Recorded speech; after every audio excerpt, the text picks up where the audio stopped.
Some more car park wisdom for you, or maybe for me.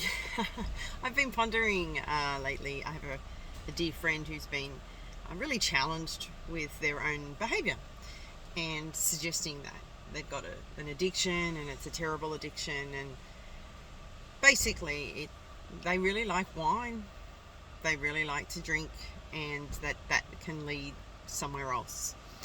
This person lives on their own. This person is not an unruly person. And I suggested to them, you know what makes this situation potentially unique is that it's really obvious to you because you hold the content of your addiction, shall we say, in your hand. It comes from a bottle and then you pour it into a glass, I would presume. Maybe they don't. But everyone has addictions. Everyone has got vices. And mine is potentially not as obvious as the red wine. And the red wine is, or white wine, is, it's really condemned in a lot of circles. Oh, it's alcohol. Oh, and rightly so. We should be extremely aware of our alcohol consumption for lots of reasons in this nation.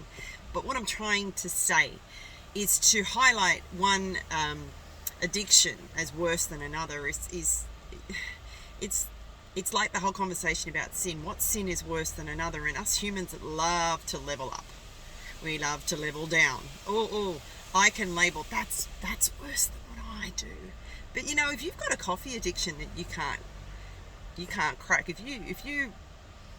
if I can't have 2 days without coffee without a blaring headache, I may not necessarily hurt people in a violent way, which can happen with excessive alcohol consumption. That's certainly not what my friend was talking about at all. They were just talking about that they really like it and it tends to make them really sleepy, and it abates their need to to be with people.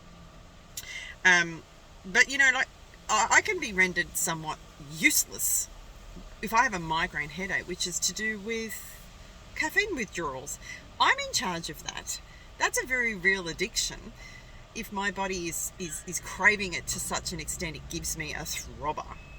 So the other things are addictions to Facebook, addictions to reading your texts, addictions to someone particular's texts, addictions to sitting down at a certain time of the day and pondering on things that maybe aren't necessarily helpful. Addictions are not necessarily the big baddie. It's what's behind it. Why do you do that thing? What is cyclically, what is going on a cyclical nature in your heart, in my heart, that thing that we go back to, that thing that we really enjoy, maybe over the top, more than we should, out of balance. What is going on with us that we're out of balance? Can we let stuff go? And can we let it go now?